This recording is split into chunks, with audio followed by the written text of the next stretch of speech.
So let's go ahead, before we begin to talk about this, I have a couple of questions for you. Go ahead and select what you think your answers are. So the first question is conflict healthy in the workplace? Yes or no, or depends on the conflict. We also have the next question is, it's the supervisor's responsibility to resolve all conflict. True or false? And then the third question is, what do you think the most common way conflict is resolved? Maybe it's resolved by avoidance, that passive aggressiveness that we see at times, taking sides, and then or the aggressive piece of it. So go ahead and mark your answers. We're going to talk about those in just a second. So let's go back to this first question.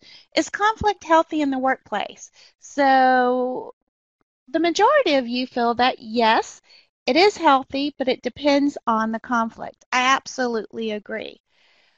Conflict for conflict's sake, not necessarily healthy, but there is a time and a place for conflict. And throughout this webinar, we're going to talk about how to define conflict, how to define resolution, what are some of the most common types of resolution, what's the greatest enemy, and how you handle it.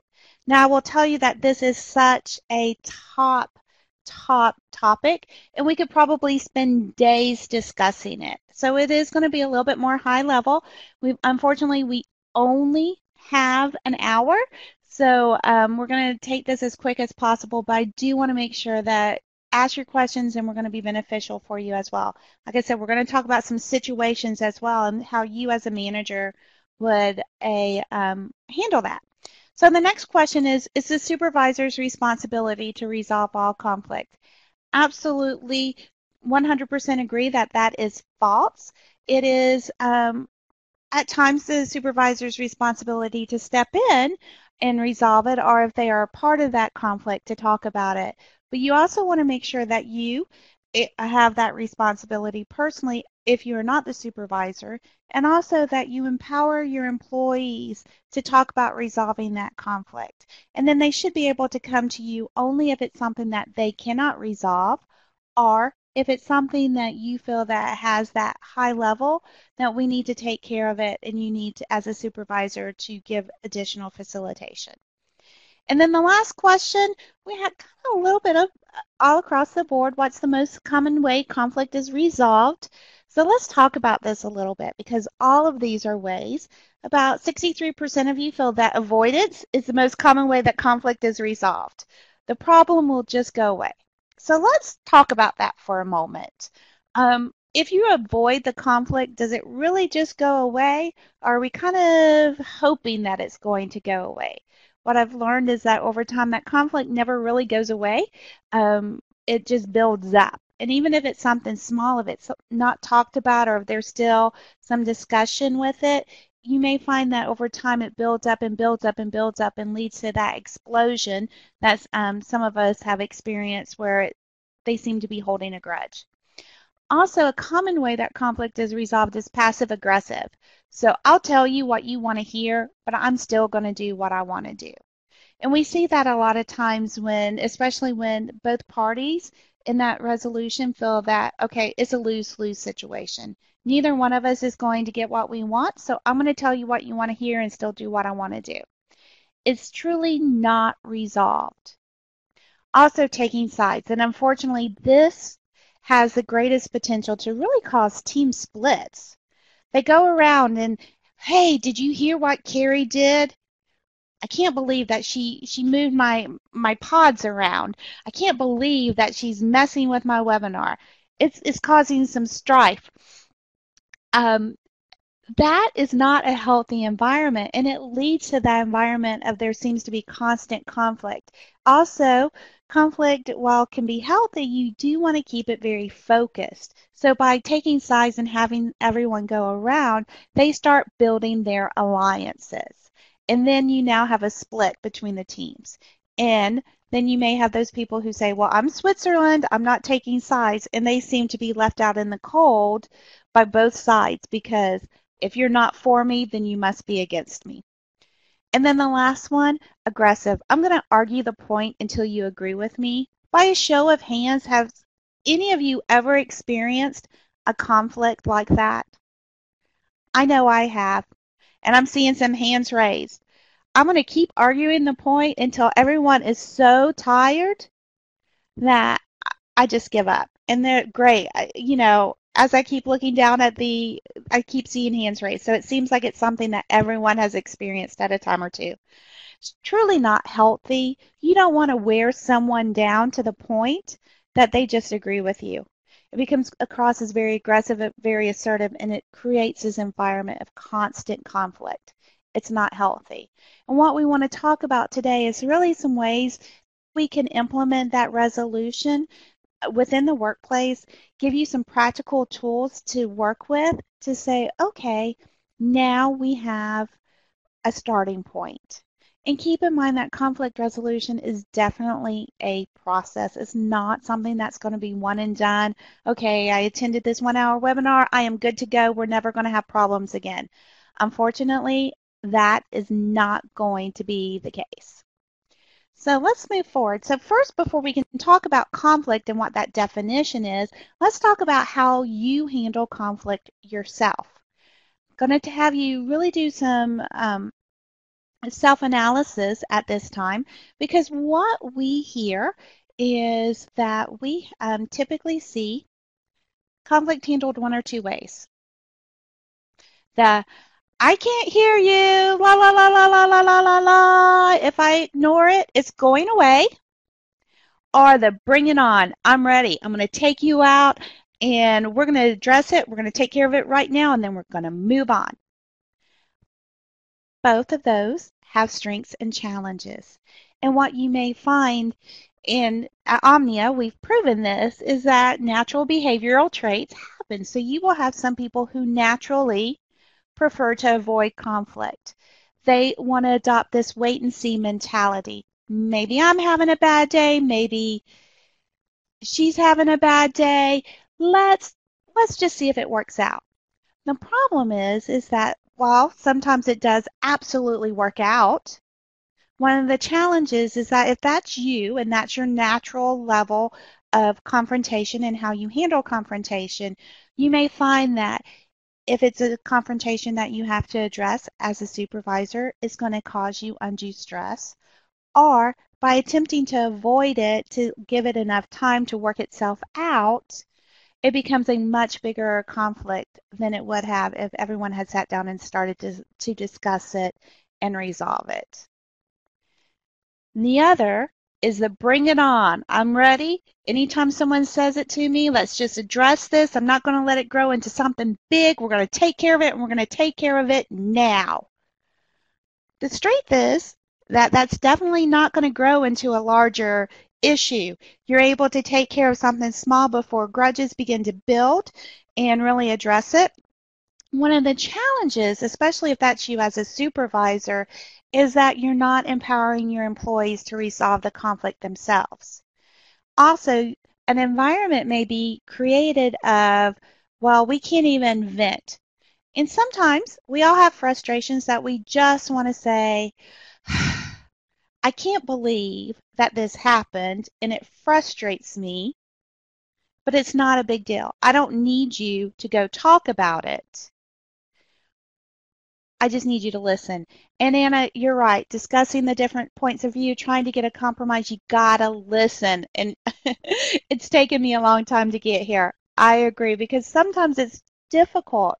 By knowing who you are, what your natural behavioral traits are, is going to help you understand, am I that person whose level of assertiveness and conflict is, I'm going to be proactive, I'm going to be assertive, I'm going to talk about it to the point that other people may view it as aggressive, or do I just hope that it's going to go away? Understanding that is absolutely key. So let's talk about the types of conflict for a minute. So there's so many different types of conflict. It could be conflict that's project-based, process-based. I don't agree with these procedures. Maybe it's based on environment. The culture of the company is changing and I don't like the direction that it's going, but I'm having difficulties with this. Talking about that, it can all be a part of it. It could also be personality conflicts. As much as we like to think that we can get along with everyone, it's a proven fact that you tend to get along with people that are most like you. So understanding that there's differences, and those differences can cause conflict. Let's think about this for a second. I love big picture visionary. Don't bog me down with the details. Don't want to put up with it. One of the conflicts that can cause from that is if I'm not giving someone who needs all that structure, who needs to know that every I is dotted, every T is crossed, those details, we're not going to work well together, because I'm going to think, why are you always asking me for details? Can't you just go do the job? And they're thinking, I can do that if you give me that information. All of these are different types of conflict, but really conflict boils down to one source, and that's the source that we're going to focus on today. And that source is that interpersonal dynamic. People. You've got to understand the people that you work with. You've got to understand their points of view, as Anna said, before you can move forward. And we're going to talk about that interpersonal conflict and that happens. We're going to talk about it by two different ways, because in the workplace, it's going to happen either peer-to-peer or supervisor to supervisor. So let's talk about peer-to-peer a little bit. Peer-to-peer. Anyone had a time where it doesn't seem that peers are talking to each other? They would prefer to go to their supervisor. Can you believe what Carrie did? Have you talked to Carrie? No. Well, that's your job. No. You want to make sure that those peers can talk to each other.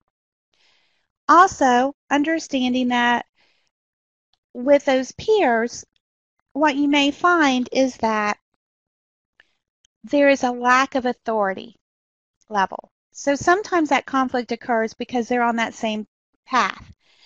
And there's not someone who can say, okay, we've talked about this, let's make a decision about it. No, we're peer-to-peer, so we're going to continue to hash it out, not come to a conclusion, because this is my point of view. Cynthia has her point of view, and that's the way it's going to be. And so that's when that facilitator needs to come in. So I want to watch a quick video about a peer-to-peer, and we're going to discuss it a little bit. So as I pull it up, I want you to think of a couple of things. One, is this truly a conflict?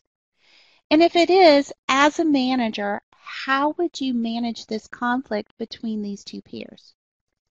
Let's go ahead and get started. On Thursday, 90 on Friday, and then even Saturday we'll actually make a run at 90 degrees. So this is pretty typical stuff. Nothing outrageous, nothing close to triple digits, but we could get pretty hot here, Melissa, by the end of the week. No, because the Three Rivers Parade is Saturday morning, and we don't do 90 with that. Well, Saturday I'm saying 87, and that would be in the middle of the afternoon. The parade is, you know, since you've been in it 43 times, is in the morning. Correct, but I don't like 87 or even 85. Last year it rained. Do you remember that? It rained a lot.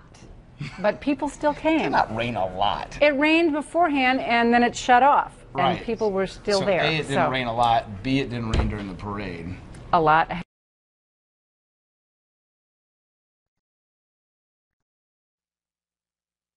On Thursday, 90 on Friday, and then even Saturday we'll actually make a run at 90 degrees. So this is pretty typical stuff. Nothing outrageous, nothing close to triple digits, but we could get pretty hot here, Melissa, by the end of the week. No, because the Three Rivers Parade is Saturday morning, and we don't do 90 with that. Well, Saturday I'm saying 87, and that would be in the middle of the afternoon. The parade is, you know, since you've been in it 43 times, is in the morning.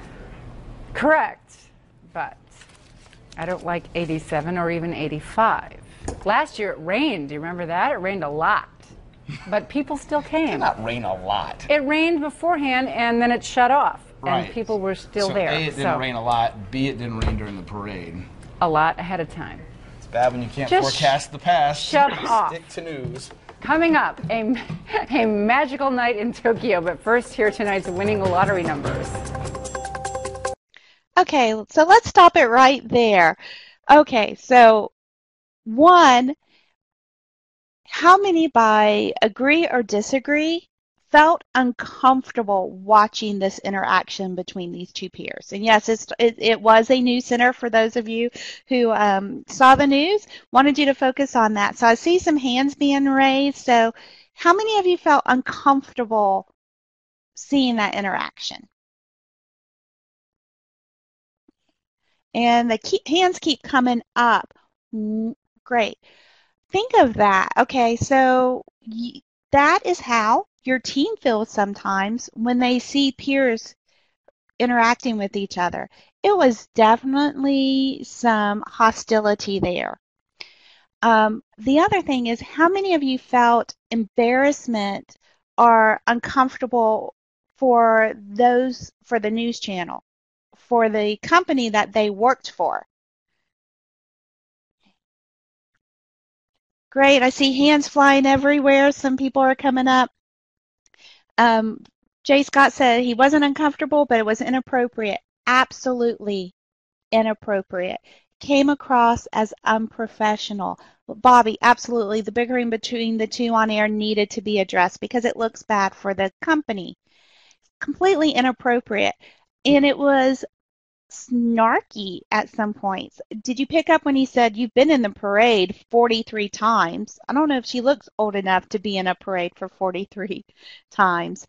And they kept going back and forth with that. It was uncomfortable to watch. It was uncomfortable to listen to. Eye rolling, looking away, disrespectful. So let's talk about you're picking up on the finger pointing. Love that someone should have taken the high road. And that's absolutely correct in the conflict resolution. You have to be able for someone to stop the cycle. And we'll talk about that in a little bit, but you have to be able to take a high road. Let's talk about this. Let's take a step back whenever you're resolving conflict. So as a manager, you've seen this newscast. It's been all over the news. So you're at home watching TV, you're seeing, okay, great weather. Oh my goodness. How would you have managed it? Diane's like, the producer should have just inserted a commercial. Let's yank them right off. Absolutely. Let's stop that. But how could we have addressed that to where, as a manager, what would you say to them? And how would you begin to have them discuss resolving that? For me, the absolute first thing that I would address is this does not happen on the air. And let's talk about what's causing this. Love that, Mary Bell. First thing I would have them do is watch it. That is great. Because a lot of times people don't understand how they're behaving in the middle of a conflict because they're going with some of those enemies of conflict resolution. Having them see how it acts, how it's coming across, is going to be important. Love that point. Calling them in for a conversation, definitely. You also want to, Evelyn, building on them after watching it, ask them to give their assessment. Perfect. Tell me what you think is going on. What's causing this? And as a supervisor, it's absolutely okay to set that non-negotiable of this cannot happen again. It represents the company badly. It represents you badly. You're hurting your personal brand. You're hurting the professional brand, and it's got to stop. Now, what needs to happen? And I want to remind you that conflict is not always settled during the first discussion. Sometimes you have to agree to table it, work on it, and bring it back in. So for peer-to-peer, obviously, this is not something that they have been able to resolve, and that's absolutely appropriate for the supervisor to step in. But what happens if the conflict is between a supervisor and an employee?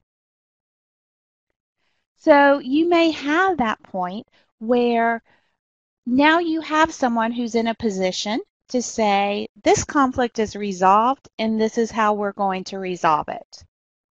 And at times that's appropriate, but at other times it can create this environment where the employee does not want to go to their supervisor. The reason why they don't want to go to the supervisor is, have you ever heard ever said it yourself, what's the point of saying anything? Nothing's going to change. It's uncomfortable for the person. It's uncomfortable for them to go to a supervisor who isn't receptive for what they need to hear. And as a supervisor yourself, it's very, very important to be able to give them that information and to create an open environment. What we hear a lot of times is, oh, I have an open door. They can come to me anytime. I want to hear what they have to say. Saying it and putting it into practice, two very different things. So here's a couple of questions for you. One, have you ever had a conflict with a supervisor? I know I have. And keep in mind that we're going to talk about conflict. So as we're talking, what is your definition of conflict? And it seems like overwhelmingly, the majority of us have had a conflict at some time. A disagreement. We didn't see eye to eye. Sharon, thank you. Go ahead. How did you approach your supervisor about that conflict? Did you feel comfortable talking with them? Or was it something that they said, I've got the open door policy, but it was something that was the buzzwords? Not really what I'm going to be doing. For myself, I had a supervisor that I was able to talk for 10 years. So I was able to talk to about anything. And we had some very robust dialogue and discussions, but we always seemed to work it out. Valerie had, unfortunately, had one that their supervisor was moved to another department. So her conflict was resolved by them going away. Mary Ray sent an email outlining the position and asking to discuss. Perfect. Talk about it. Sharon said the worst case we agreed to disagree and treat each other respectfully throughout the process. Asking for that meeting is great. Derek has a good point. Depending on your history with that supervisor, you could address it directly. If you don't have a comfortable relationship, you could approach their peer. And then Jennifer, great. I've disagreed with my supervisor. Don't necessarily feel that it's a conflict. Here's the thing with agreeing to disagree. If you agree to disagree, you still have to come back and resolve issues. I think with conflict resolution, the first thing that we say is, okay, we agree to disagree. That's fine. But as we'll discuss in a little bit, how can we resolve it? And communication is huge for this. Also, as a supervisor, if you're feeling a conflict with an employee and you go and talk with them, you also have to be very comfortable with allowing them and setting that stage of, I want your open feedback. So you may have to ask additional questions. You may have to ask to almost pull it out of them. We all have felt that tension, but sometimes people don't feel comfortable with talking with their supervisor. They feel it's going to be used against them, so to speak. So as a supervisor for yourself, setting that role of how you can do that. So before we go any further, we've talked about conflict, we've talked about resolution, but let's talk a little bit about what the definition is. So conflict is defined as a serious disagreement or argument, typically a protracted one. For myself, I don't know if I necessarily agree with a serious disagreement. It could just be a disagreement. Most of the time, we think of conflict as this awful distraction from work. It's causing dissension. But the bottom line is, it is a disagreement. Karen has a great question, and I'm going to address that in just 1 second. Let's talk about resolution, and then we'll get to that, because I have a feeling that we've all talked about that. So for resolution is defined as a firm decision to do or not to do something. So when you combine those together, I have a firm decision to do or not do something that's going to eliminate the serious disagreement or argument. For us today, the working definition is going to be 2 or more people working together for a mutually satisfied agreement that's firmly completed. Once a situation is resolved, that means it is done. You cannot go back and revisit it every time you have someone who's every time you're not happy. And if a situation is resolved, You can't come back and say, well, 10 years ago, you moved my office. We moved everybody's office. We went to a different building. Understanding that once something's resolved, it's over with is key for truly having that conflict resolution. And Anna, I love that you're giving Karen some feedback. So her question is, what if the conflict is that your employee has an attitude and is causing issues and they can't understand what they're doing and are clueless? My recommendation is for that employee, you want to find out what motivates them, what demotivates them, and what their communication style is. Here at Omnia, we know that some people respond very well. They're a relational communicator. Other people are more analytical and they want the facts. So telling an employee your attitude is inappropriate, if they need facts, that doesn't mean anything to them. You have to give them firm examples, very specific examples. You were rude to a client when they called in. This is how you were rude. Your tone of voice was unacceptable. You didn't look them in the eye. You were done talking with them, and you walked away from them. Those are very key points, and that's going to help them understand it. Also, Tanya, great. The manager also has to be willing to address conflict, and that goes back to that first slide about how you handle conflict. As a supervisor, as a manager, you may want to avoid that conflict, but there are times that you have to step in and you have to address it. Because if you don't resolve it, what's happening, Marcia, you're absolutely correct. You're wasting time. You're moving on, but you're not really moving on. You're just going in a circle, like the little hamster in a wheel. I think this is resolved. Oh, nope, it's come back up. Okay, let's try something new. Oh, no, it's come back up. And so you're not actually growing and developing your team or reaching towards your goals. All right. So let's talk about enemies of conflict resolution. First enemy, communication. I know what you're thinking.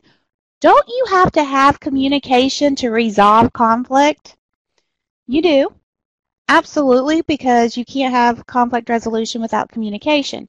However, remember, everything is filtered through a person's perspective.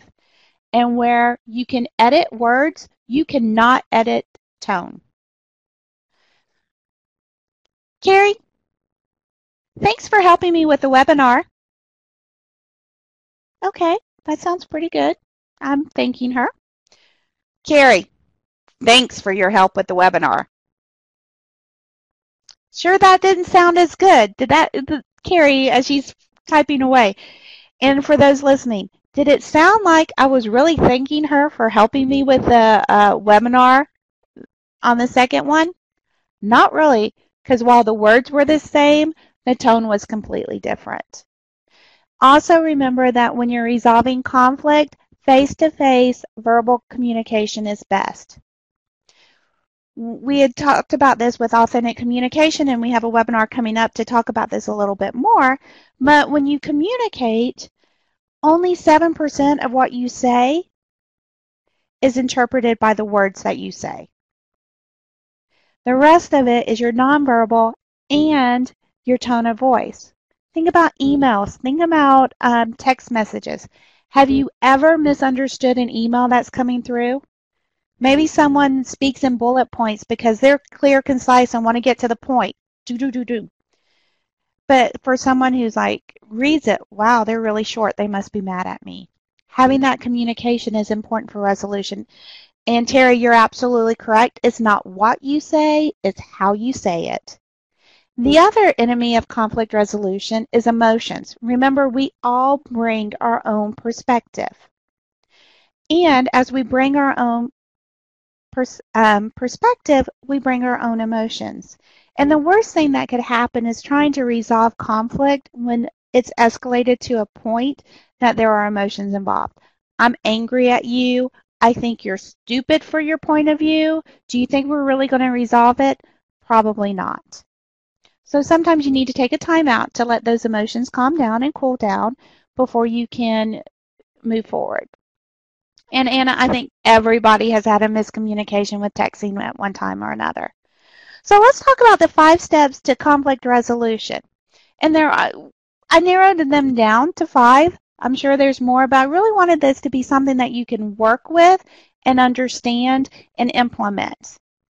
Okay, so I love these little kids. The one in lead is saying, Johnny, this behavior is unacceptable. Luckily, Johnny is receiving that information because he's saying, you know, you're right. Way to choose your battles. He could have been like, I don't care what you think. I'm going to behave the way I want to behave. And Tammy, sometimes being PC doesn't work straightforward.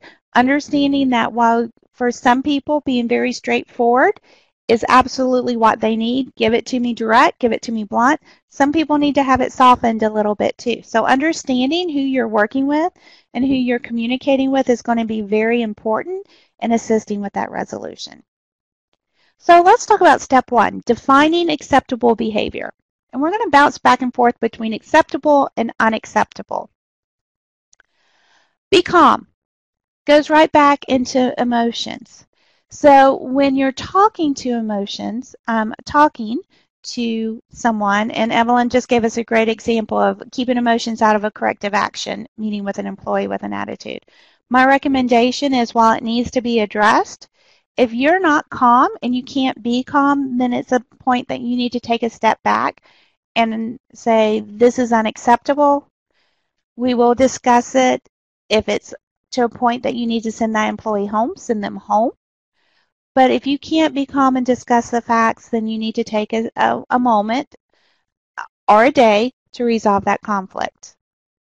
Also, keep in mind that if you allow things to build up, because I want to avoid a conflict, I want to avoid conflict, you may find that you have all of this frustration that's been building up over days and weeks and months to be a point where it all explodes. So you want to make sure that to resolve conflict, you have to be calm. No name calling, and some of you may be saying, okay, this is really basic, and yes, it is. But what we tend to find is that for teams who have worked together for a long time, they relax who they are a little bit. We've worked together for years. Oh, he knows I don't mean it when I call him an idiot. It's still inappropriate. You need to make sure that you're not calling them names. Be respectful, and not only of how you talk and what you're saying, but be respectful for that person's natural behavioral traits. If you're always assertive and the first person to jump in and talk, you may want to take a step back when it comes to a resolution and say, okay, what do you think? Silence is uncomfortable.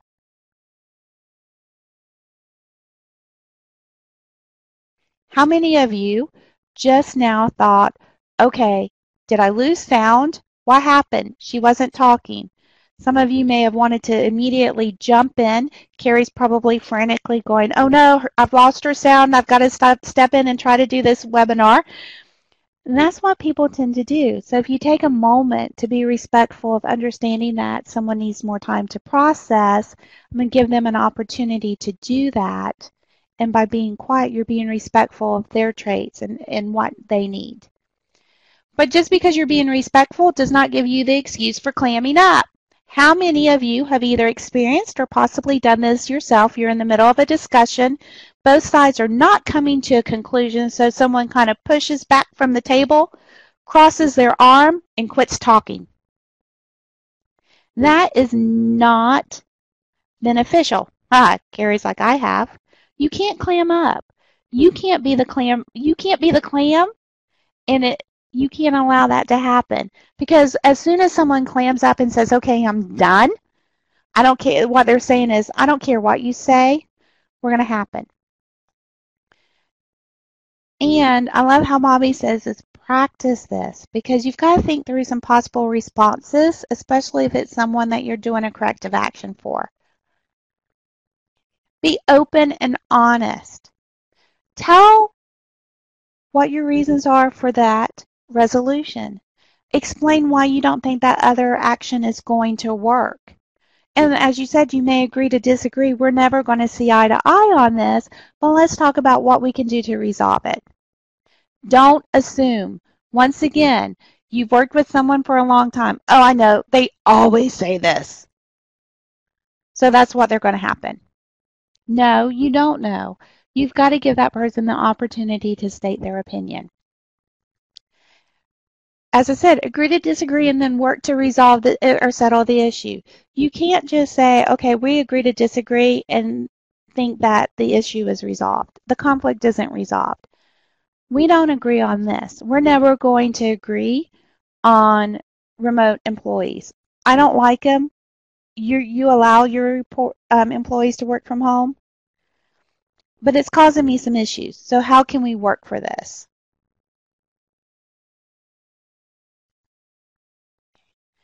And then don't overtalk. So high column threes.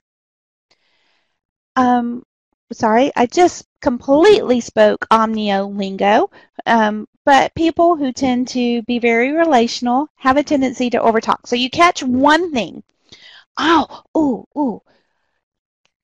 Tammy said something, and I want to respond to it. However, I don't know what to say. So I've quit listening to everything else that they've said because they've made one point and I'm ready to just rebut it. Okay. I see their mouth moving. I'm not focusing on what they're saying. Okay, they stopped. Okay, here's my answer. You've got to give people an opportunity. No over talking. Allow the other person to share. Actively listen. And then once again, no tabling the topic without returning to it.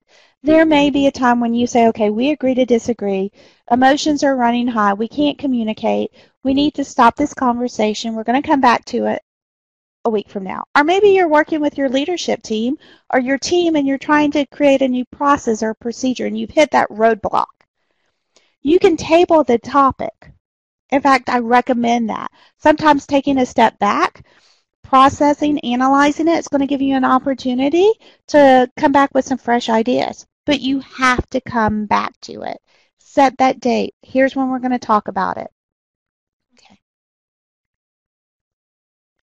Okay, so rules of engagement. Let's talk about that.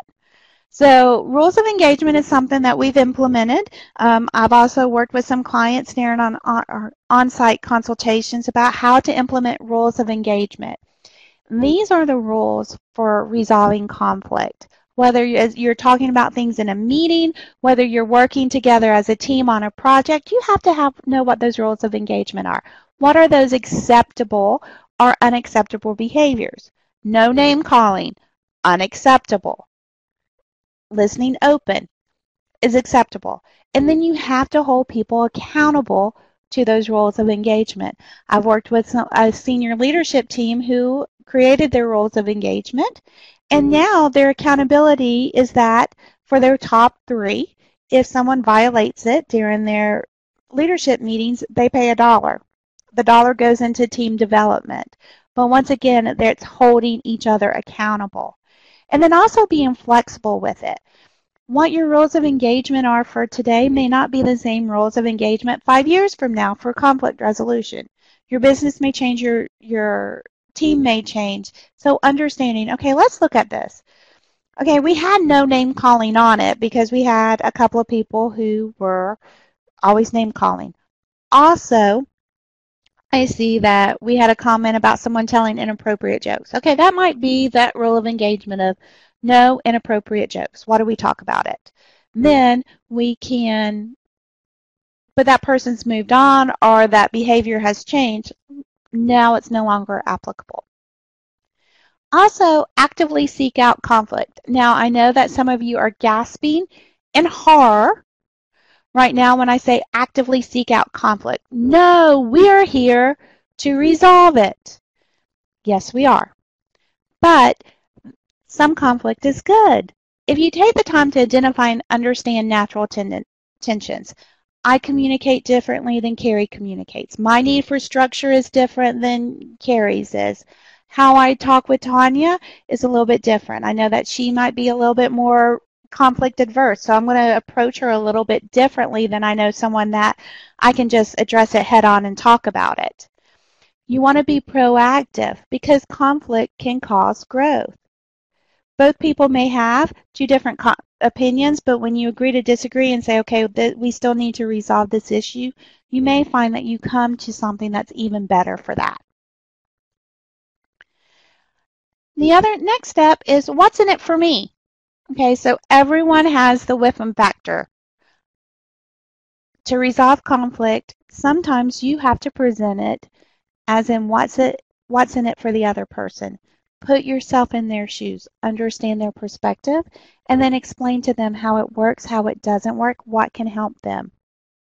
So we see attitude. Let's talk about that. Okay, nobody wants to work with you because of this, this, and this. Your customer survey scores have gone down.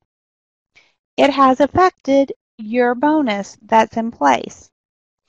And that's when you want to talk about, okay, so if you improve these aspects, it's going to help you improve your customer survey scores, which in turn is going to help you improve your bonus. Once again, it's that what's in it for me factor. So why is all of this important? If I'm resolving conflict, what are the things I really need to pick out? Well, the first one is you want to pick your battles.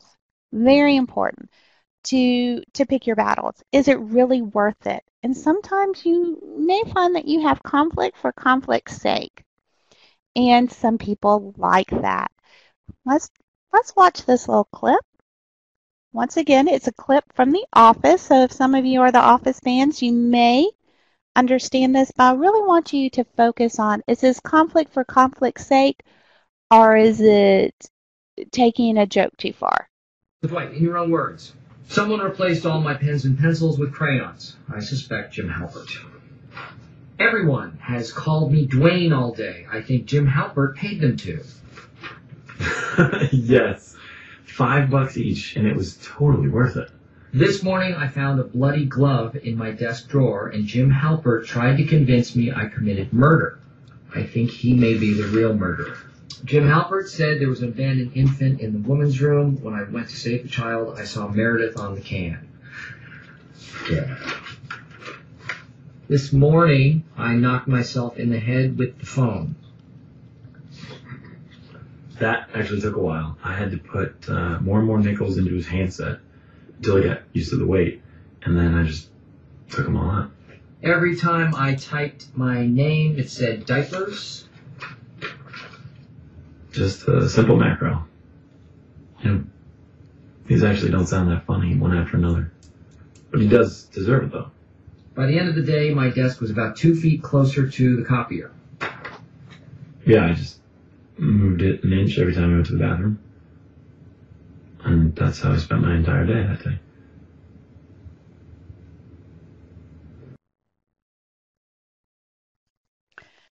My apologies for those who have YouTube blocked. I apologize for that.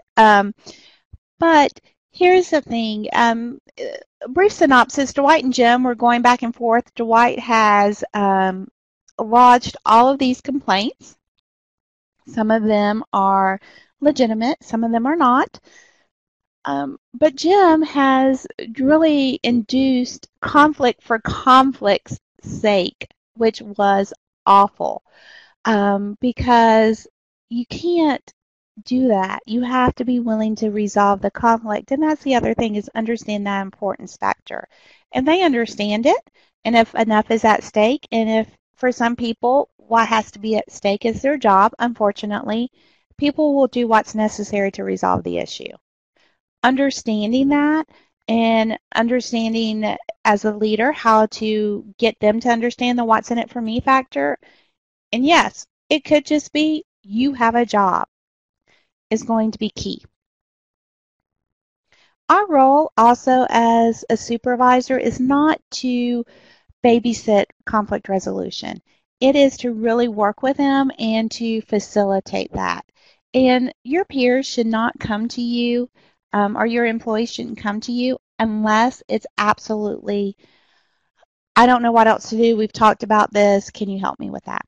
So we're going to do agree or disagree. Remember, at the top you have an icon.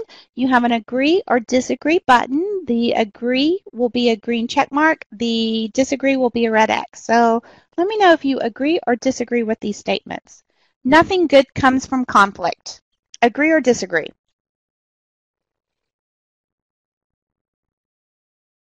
Okay, I see some disagrees.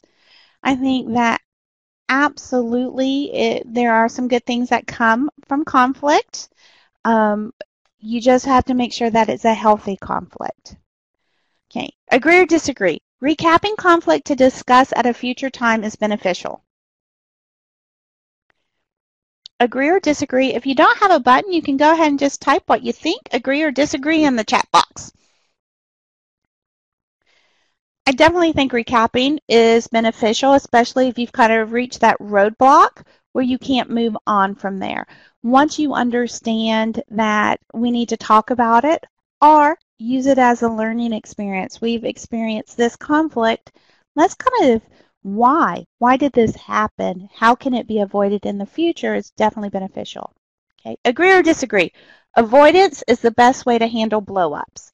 What I mean by blow-ups is that person who comes to you and just all of a sudden, I can't believe this! Hands are flying, voices are yelling, or maybe you're in your office and you hear it down the hallway. See, disagree. Absolutely. Avoidance is not the best way to handle blow-ups. You want to make sure that as a supervisor that you step in, you calm the situation down. Blow-ups are not acceptable, whether it's from peer to peer, supervisor to peer, or even client to peer, or client to employee, which is even worse. So understanding that, you've got to calm it down. You've got to be cool. Absolutely, Anna. You've got to calm it down and then handle it. But you can't avoid this situation because it's going to happen again. And Tammy, I love your comment. Are we in middle school or in the workplace? Some days you may have that same exact question. Keep in mind that emotions are coming. People are people. We have our own ways of handling it. So to really resolve that, to make sure that it doesn't happen again in the future, is talking with them and resolving those behaviors immediately. And then agree or disagree. Debrief, dissect, and discuss differences to grow is key.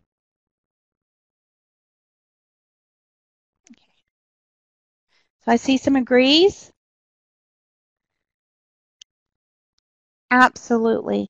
And what you can learn from it, debrief, dissecting, and discussing it can happen with the people that are involved with it, or it can happen from supervisor to supervisor to let's use this as a learning tool. At the end of our video, Jim, the character Jim goes, well, when you look at them one after another like this, it's not that funny.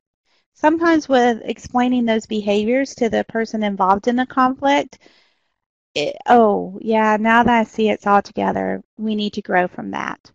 Also, it may help your company grow to put in some processes, some procedures, will assist new management on how to handle that conflict, and then also help you grow to learn how to handle it as well. And I want to leave you with this quote. A good manager doesn't try to eliminate conflict. He tries to keep it from wasting the energies of his people. If you're the boss and your people fight you openly when they think you are wrong, that's healthy. Implement that will help you with that supervisor to peer. And keep in mind that you have to have those rules of engagement. You don't want someone to fight for fight's sake or to have that conflict for conflict's sake.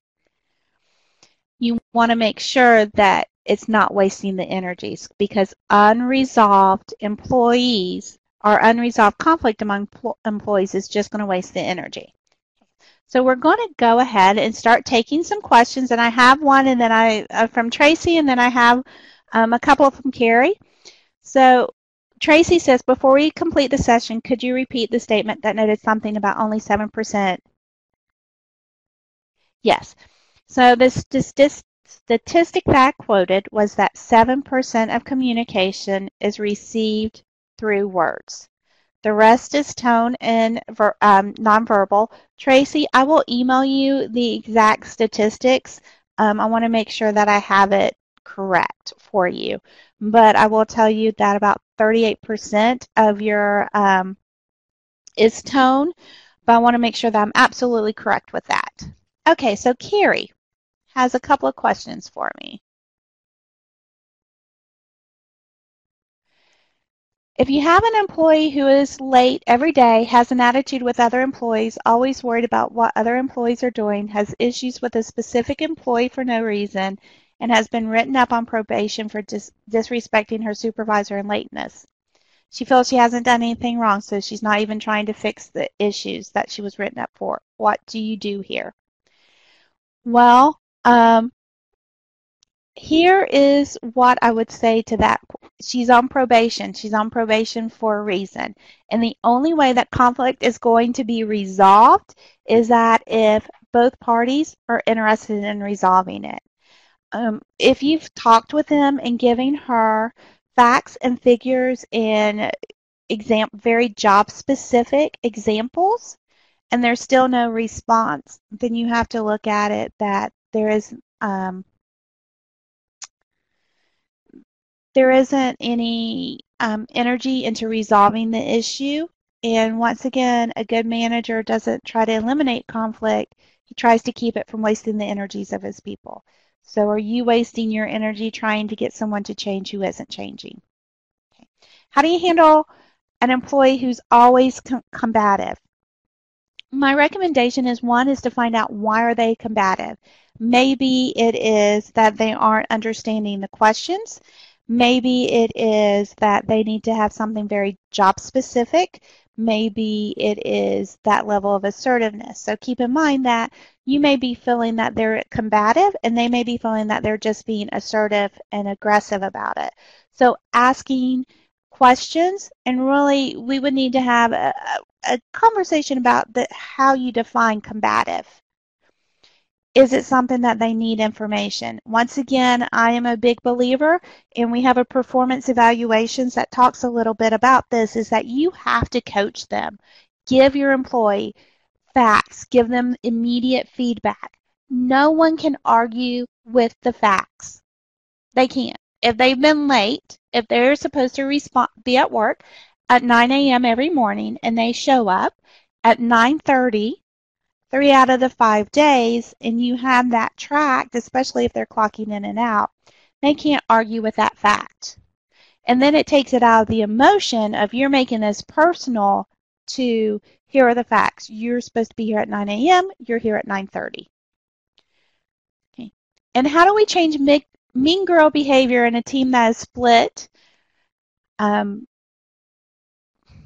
in half? And that sounds like we've kind of got that behavior where it is you're on my side, and if you're not on my side, we're against each other.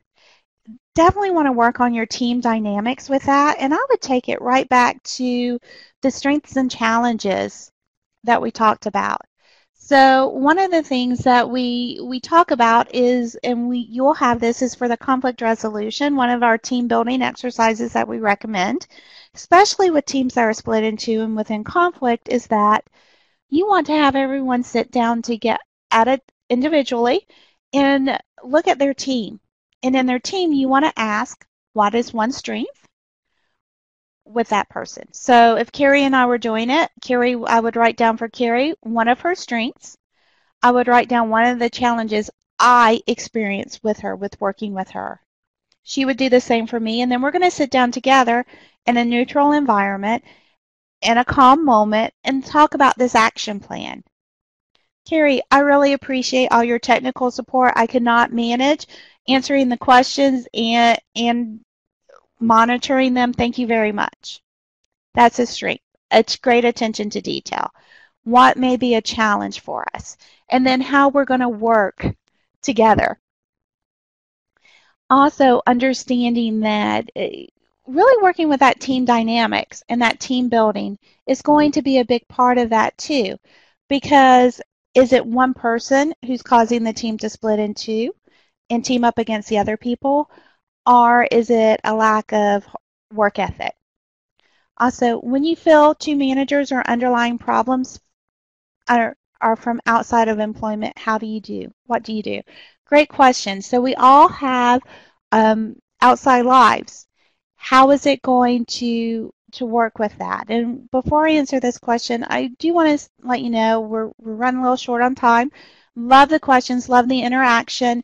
My contact information is here. Also, you're going to see in the middle under resources where you can download those files. We have the conflict resolution action plan, which is what I showed you with the employees, are some information about our team dynamics. We do offer some verbal consultation on sites and written reports that really help you understand your team and can focus on conflict resolution, and the 5 steps for conflict resolution that we talked to as well.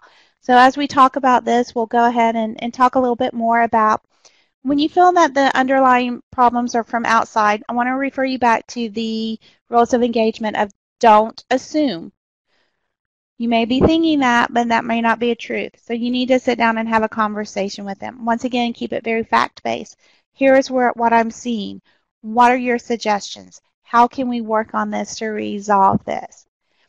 You have to make sure that you're very careful because of legal and being in compliance with ADA and EEOC compliance and legal ramifications. So having that conversation, once again, addressing what are the problems within the workplace is very key. Also want to let you know, very excited to talk about this. Don't see any other questions right now, but want to let you know that we are very happy to say that in addition to some upcoming Lunch and Learn webinars, if you like this one, join us again. But we are also introducing our Excel IQ, which is going to be e-learning. For being a part of this webinar, we will be giving you a 5% discount on our conflict resolution training. We have conflict resolution in the workplace for your employees, which is wonderful. And then we are also offering conflict resolution training for supervisors. So as soon as we are up and running, that will be in April, we will send you that information. Keep in mind that you will get a discount on that as well. So, if there is any other questions, I think that everything is going good. Thank you so much for being a part of this webinar. As I said, it was a ton of information. Thank you for taking time and being a part of this, and hopefully we will talk to you again in April. We're going to talk about maximizing personalities for sales success. And if at any time you have any questions, please feel free. Give me a call, email me. My contact information is on the screen as well.